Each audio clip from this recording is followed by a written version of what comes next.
ഈ തിരുനാവയിൽ നടന്ന കുംഭമേളയിൽ ശ്രീ ഗോപാൽജി പങ്കെടുത്തു. വളരെ പ്രത്യേകതയുള്ള ഒന്നായിട്ടാണ് പത്രമാധ്യമങ്ങൾ വഴി നമുക്കറിയാൻ കഴിഞ്ഞത്. നിളാനദിയുടെ തീരത്ത് ഏതാണ്ട് 20 ലക്ഷത്തിലധികം പേർ പങ്കെടുത്തു. അതൊരു വൻ വിജയമായിരുന്നു എന്ന് പറയുന്നുണ്ട്. അതിനോടൊപ്പം ഇനി എല്ലാ വർഷവും, അതായത് വരും വർഷങ്ങളിൽ ഏതാണ്ട് ശിവരാത്രി നാളുകളോടടുപ്പിച്ച് ഈ കുംഭമേള തുടരും എന്നാണ് അറിയുന്നത്. അപ്പോൾ ഈ അനുഭവം അവിടുത്തെ ഏത് തരത്തിൽ കാര്യങ്ങളൊക്കെ നടത്തി, എന്തായിരുന്നു അവിടുത്തെ ചിട്ടവട്ടങ്ങളൊക്കെ ഒന്ന് വിശദീകരിക്കാം. പ്രസിദ്ധമായ ജന അഗാഡയുടെ സ്വാമി ആനന്ദവനം അദ്ദേഹമായിരുന്നു അദ്ദേഹത്തിൻ്റെ ഒരു സങ്കല്പം. അദ്ദേഹമാണ് അത് പ്രാവർത്തികമാക്കിയത്. സങ്കല്പം പ്രവർത്തനപഥത്തിൽ കൊണ്ടുവന്നല്ല. അത് തന്നെ വലിയൊരു നിയോഗമാണ്. കാരണം അദ്ദേഹം തൃശ്ശൂരൂരിൽ ജനിച്ചു. ജില്ലയിൽ പല പ്രസ്ഥാനങ്ങളിൽ കൂടിയിട്ട് ഒരു ഹൈന്ദവ വിശ്വാസമില്ലാത്ത പ്രസ്ഥാനങ്ങളിൽ കൂടിയിട്ട് അദ്ദേഹം പ്രവർത്തിച്ച് വളർന്ന്, ഏതായാലും നമ്മളത് ചിന്തിക്കേണ്ട, അദ്ദേഹം സന്യാസിയായി. ഒരു കുംഭമേളയിലാണ് അദ്ദേഹം സന്യാസിയാകുന്നത്.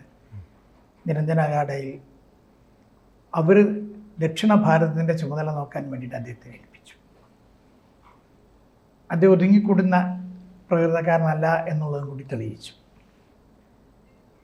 അദ്ദേഹം കുറച്ചു കാലമായിട്ട് കേരളത്തിൽ എല്ലാ സ്ഥലത്തും യാത്ര ചെയ്യുന്നുണ്ട്. കേരളത്തിലെ സ്ഥിതികൾ അദ്ദേഹം പഠിച്ചിട്ടുണ്ട് നേരത്തെ തന്നെ, യഥാർത്ഥ സ്ഥിതികൾ.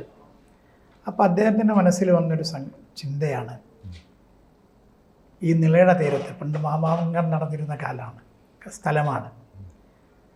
അവിടെ നവാമുകുന്ദ ക്ഷേത്രമുണ്ട്. മലബാറിലെ നല്ലൊരു വിഭാഗം ആൾക്കാർ, പ്രത്യേകിച്ച് കോഴിക്കോട് ജില്ല, മലപ്പുറം ജില്ല, പാലക്കാട് ജില്ല, തൃശ്ശൂർ ജില്ല, ഈ സ്ഥലങ്ങളിലെ ആൾക്കാർ മുഴുവൻ മോക്ഷപ്രാപ്തിക്കായിട്ട് ചിതാഭസ്മം ഒഴുക്കാൻ വരുന്നത് ഈ ഭാരതപ്പുഴയിൽ നവാമുകുന്ദ ക്ഷേത്രത്തിന് തൊട്ടടുത്താണ്. ബലിയിടാനുള്ള സൗകര്യമുണ്ട്. അതിന് സൗകര്യമുണ്ട്. അതുകൊണ്ട് മോക്ഷപ്രദമാണ്. പിന്നെ നിളാനദി നിത്യം നമസ്തേ എന്ന് പറഞ്ഞുകൊണ്ട് വളർന്ന കവികളും എല്ലാം ഉള്ള ഒരു പ്രദേശമാണ് ഈ ഭാരതപ്പുഴ. അവിടെ മാമാങ്കം നടന്നിരുന്നു പണ്ട്. അത് പിന്നെ വലിയ പ്രാധാന്യത്തോടുകൂടി നടന്നിരുന്നതാണ്. അന്നത് കളരിക്കാരുടെ വെട്ടം തടവും കാര്യങ്ങളൊക്കെ ആയിരുന്നു. നമ്മുടെ കേരളഗാന്ധി കേളപ്പജിയുടെ കർമ്മക്ഷേത്രം ഈ സ്ഥലത്താണ് ശരിക്കും. അപ്പം അങ്ങനത്തെ ഒക്കെ വളരെ പ്രാധാന്യമുണ്ടായിരുന്നൊരു സ്ഥലം. 271 വർഷം മുമ്പാണ് അവിടെ നേരത്തെ മാഘ സമ്മേളനം നടന്നത്. ഇതേപോലത്തെ വലിയ സമ്മേളനങ്ങൾ, അന്ന് വലിയ പരിപാടികൾ കൂടിയിട്ടാണ്. അതിനുശേഷം പരിപാടി നടന്നിട്ടില്ല. അക്രമകാരികൾ പല സമയത്തായിട്ട് അക്രമം നടത്തിയിട്ടുണ്ട് ആ ജില്ലയിൽ മുഴുവൻ. ജില്ല എന്ന് പറഞ്ഞാൽ അന്നത്തെ ജില്ലയല്ല, അന്നത്തെ പ്രദേശത്ത് മലബാർ കലാപം നടന്നതിൻ്റെ ഫലമായിട്ട് 1921 മാപ്പിളയുടെ ഫലമായിട്ട് എല്ലാം നഷ്ടപ്പെട്ട നിരാശരായ ഹിന്ദു, പിന്നെ ചില പ്രവർത്തനത്തിൻ്റെ ഫലമായിട്ട് ഒരു 42 ആയതുകൊണ്ട് വന്നോടുകൂടിയിട്ട് മെല്ലെ മെല്ലെ മെല്ലെ അവർ മാനസികമായിട്ട് ഉയർന്നു വന്നു. ഒരു വിധത്തിലും അയാൾക്ക് ഉയർന്നു വരാൻ സമ്പത്ത് നഷ്ടപ്പെട്ടു, വീട് നഷ്ടപ്പെട്ടു, ഹിന്ദുക്കൾ മുഴുവൻ മതപരിവർത്തനം ചെയ്യപ്പെട്ടു.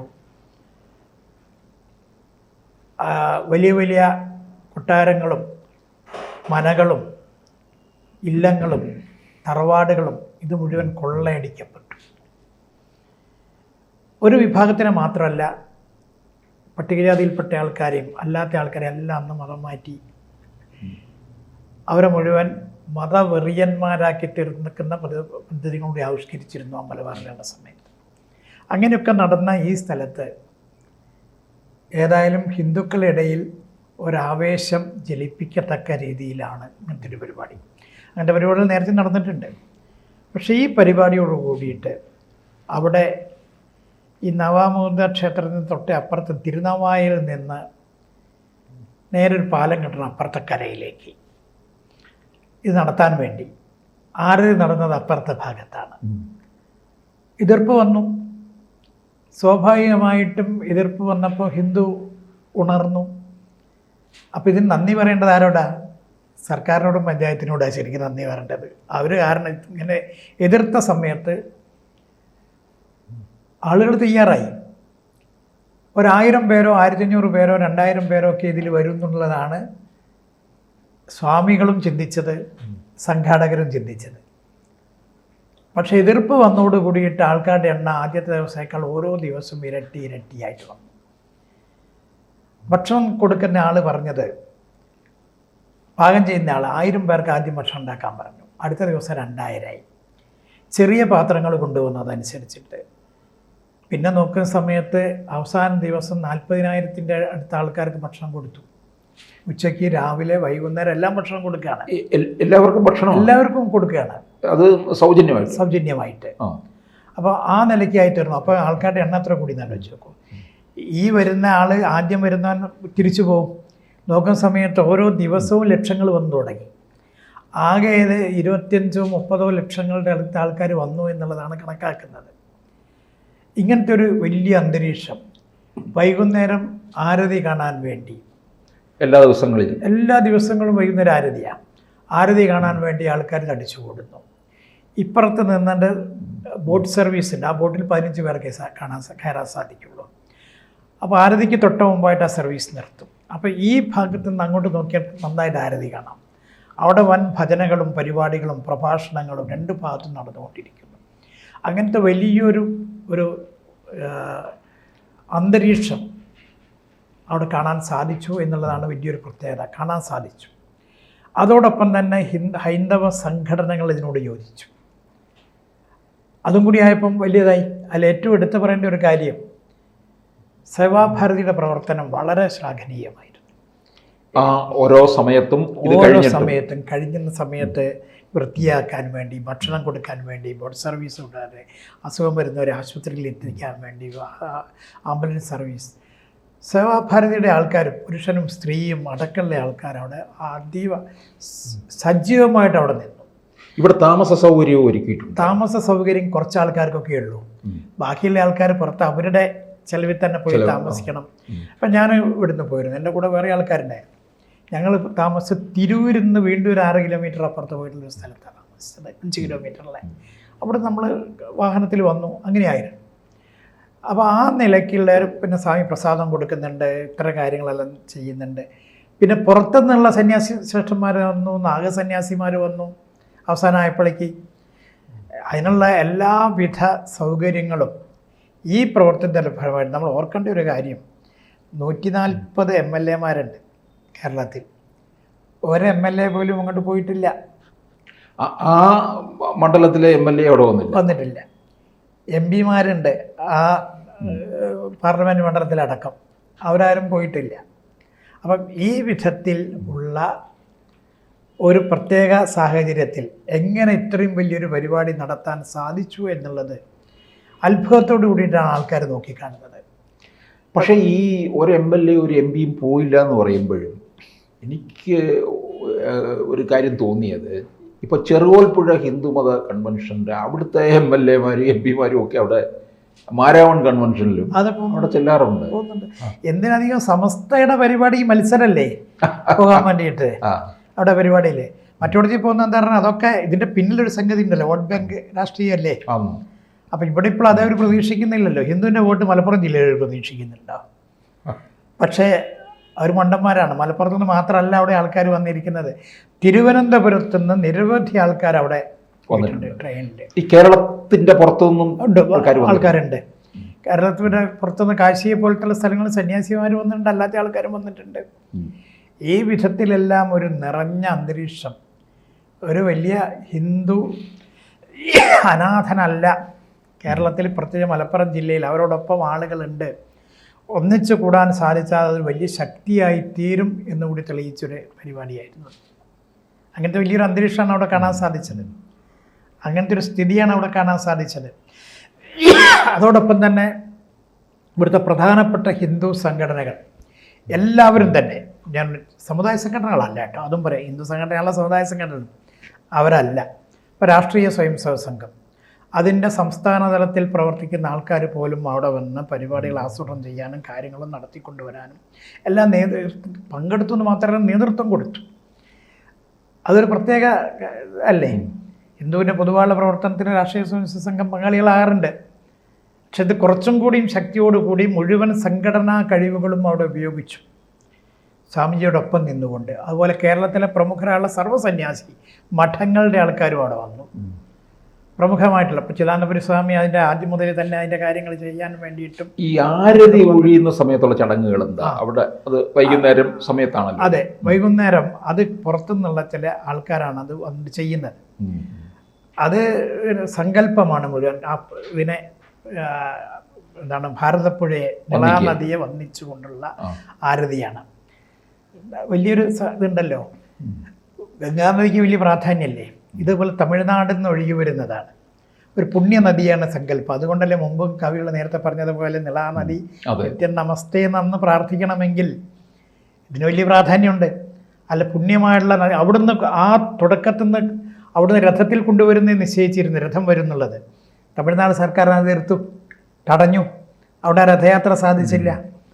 അപ്പോൾ അതൊരു വലിയ ശക്തിയാണ്. തമിഴ്നാട് നിരവധി ആൾക്കാർ ഇവിടേക്ക് ഒഴുകിയെത്തി. ഈ കുംഭമേളം നടന്ന ഇടത്ത് നമുക്കറിയാം മുസ്ലിം സമുദായ ഏരിയ കൂടിയാണ്. ആ സമുദായത്തിൽ നിന്ന് ഏതെങ്കിലും തരത്തിലുള്ള സഹായമൊക്കെ? സമുദായത്തിന് സഹായം എന്ന് പറഞ്ഞാൽ ചില പത്രങ്ങളൊക്കെ അങ്ങനെ എഴുതിയിട്ടുണ്ട്. പക്ഷെ ഇതിൻ്റെ വരുമാനം ആർക്കാണ് കിട്ടിയത്? ധാരാളം വീടുകളുടെ മുറ്റം ഒഴിഞ്ഞു കൊടുത്തു എന്ന് മാധ്യമങ്ങൾ എഴുതിയിരുന്നു. ഞാൻ അതിനെക്കുറിച്ച് മനസ്സിലാക്കിയത്, ഒരു കാറിന് 100 രൂപ വെച്ചിട്ട് വാടക വാങ്ങിച്ചിട്ടുണ്ട് കാറിടാൻ. അപ്പം സഹകരിച്ചത്, ഇതിന് വരുമാനം ആർക്കാണ് കിട്ടിയത്? കിട്ടിയത് ഈ സമൂഹത്തിനാണ്. അല്ല, നമ്മളിപ്പം ഗുരുവായൂർ ക്ഷേത്രത്തിൻ്റെ ചുറ്റളവിലുള്ള കച്ചവടം കൂടുതൽ നടത്തുന്നത് മുസ്ലിം സമുദായത്തിൽപ്പെട്ടവരാണ്. അതെ, അപ്പം അതുകൊണ്ട് തന്നെ അവർ എതിർക്കൂല. ശബരിമല തീർത്ഥാടന പാതകളിൽ മുഴുവൻ അവരാണ്. പാതകളിൽ മാത്രമല്ല, ഹിന്ദുവിന്റെ പേരിൽ കോൺട്രാക്ട് എടുത്തിട്ട് കച്ചവടം നടത്തുന്നവരാണ്. കാരണം കച്ചവടത്തിൽ ഇവർ സമർത്ഥരാണ്. പത്മനാഭസ്വാമി ക്ഷേത്രത്തിന് ചുറ്റി നടക്കുന്ന തട്ടുകടകൾ നോക്കിക്കഴിഞ്ഞാൽ ജിപേ ചെയ്യുന്നത് എടുത്ത് നോക്കിയാൽ മതി, ആർക്കാ പോണത് പൈസ എന്നുള്ളത്. അപ്പം ഇതേപോലെ തന്നെ അവിടെ നേരിട്ടാണ്. കാരണം തന്ത്രം കൂടുതൽ അറിയാത്തവരായതുകൊണ്ട് അവർ സത്യസന്ധമായിട്ട് കാര്യങ്ങൾ ചെയ്യുന്നു. പിന്നെ സാധാരണക്കാരുള്ള കുറച്ച് ആൾക്കാരുണ്ട്, അവർ നവാമൂന്ത ക്ഷേത്രത്തിൽ അല്ലെങ്കിലും പ്രസാദം കഴിക്കാൻ പോണ ആൾക്കാരാണ്, അവിടുത്തെ ഭക്ഷണം കഴിക്കുന്നവരാണ്. അവരൊക്കെ നടന്നതിൽ ഒരു തെറ്റുമില്ല, നല്ലതാണെന്ന് പറഞ്ഞ ആൾക്കാരും ഉണ്ട്. പക്ഷെ കൂടുതൽ ആൾക്കാരും അവിടെ തുറന്നു കൊടുത്തു. കോമ്പൗണ്ടൊക്കെ നല്ല വരുമാനമല്ലേ. കുറച്ച് സമയം ഇട്ട് കഴിഞ്ഞാൽ 100 രൂപ വെച്ചിട്ടാണ് കിട്ടുന്നത്. കുറേ കഴിഞ്ഞാൽ ആ കാറ് കേട്ട് അവർ പോവുകയും ചെയ്യും. അപ്പോൾ ഈ മാർക്കറ്റിൽ അവർ വലിയ പങ്കാളികളായി എന്നുള്ളത്. നല്ല പങ്കാളികളായി. മാർക്കറ്റിംഗ് ചിന്ത അവരുടെ നല്ല. അപ്പോൾ ആ നിലയ്ക്ക് അവരും പങ്കാളികളായിട്ടുണ്ട്. ഇല്ല എന്ന് പറയാൻ പറ്റൂലല്ലോ. പങ്കാളികളായി എന്ന് പങ്കാളികളായിട്ടുണ്ട് എന്തിനെന്നുള്ളതല്ല. എല്ലാ ഉത്സവങ്ങളും എല്ലാ സമുദായത്തിൽപ്പെട്ടവർക്കും അത് നേട്ടം ഉണ്ട്, സാമ്പത്തിക നേട്ടം ഉണ്ടാകുന്നുണ്ട്. വേണം. ആറ്റുകാൽ പൊങ്കാല വരുമ്പോഴും ഇത് തന്നെ നമ്മൾ കാണുന്നത്. അല്ല, അതിനും കൂടിയാണല്ലോ ഉത്സവങ്ങൾ. അതെ, സാമ്പത്തികമായിട്ടും കൂടി ഉയർച്ച ഉണ്ടാക്കാൻ പറ്റിയൊരു സന്ദർഭമാണ്. ആര് എന്തിന് എന്നുള്ളത് മാത്രമേ അതിലത്തെ ചോദ്യമുള്ളൂ. ആരാണെന്നുള്ളതും എന്തിനെന്നുള്ളതും. ബാക്കിയൊക്കെ നല്ലത് തന്നെയാണ് ആ കാര്യങ്ങൾ. ഏതായാലും ഈ മഹാസമ്മേളനം ഒരു വലിയ കേരളത്തിലെ ഒരു പ്രധാനപ്പെട്ട നാഴികക്കല്ലായിട്ട് തീർന്നു എന്നുള്ളത് സ്വാമിജിയുടെ നിശ്ചയദാർഢ്യം ഏറ്റവും പ്രധാനപ്പെട്ടതാണ്. അതുകൊണ്ട് തന്നെയാണ് അദ്ദേഹം പറഞ്ഞത്, അടുത്ത പ്രാവശ്യം നമ്മൾ ഇതുവരെ എന്താണ് പറയുക, ശിവരാത്രി വരെ നീളുന്ന പരിപാടി നടത്തും. അതിൻ്റെ അടുത്ത പ്രാവശ്യം ആകുമ്പോഴേക്ക് ഇതൊരു മറ്റുള്ള സ്ഥലങ്ങളിൽ നടത്തുന്ന പോലത്തെ വലിയൊരു കുംഭമേളയായി മാറും. അതിനാകെയുള്ളത് സൗകര്യക്കുറവ് കുറേയുണ്ട്. പിന്നെ ഭരണകൂടത്തിൻ്റെ ഇനി ചിലപ്പം ഭരണകൂടം ചെല്ലും, ശബരിമല ചെല്ലുന്നത് പോലെ വരുമാനവും ഉണ്ടല്ലോ എന്ന് മനസ്സിലാക്കിക്കൊണ്ട് ഇനി പിന്തുണ കൊടുക്കും ചിലപ്പോൾ ഒക്കെ. അതും പ്രതീക്ഷിക്കാം. അതും കേരളത്തിലെ ഹൈന്ദവ സമൂഹത്തിന് ഞങ്ങൾക്കെന്നും സാധിക്കും എന്നുള്ളൊരു തെളിവ് കൂടിയിട്ടായിരുന്നത്. കൂടുതൽ വാർത്തകളും വിശേഷങ്ങളും നിങ്ങളിലേക്ക് എത്താൻ ABC മലയാളം സബ്സ്ക്രൈബ് ചെയ്യുക, ബെൽ ബട്ടണും അമർത്തുക.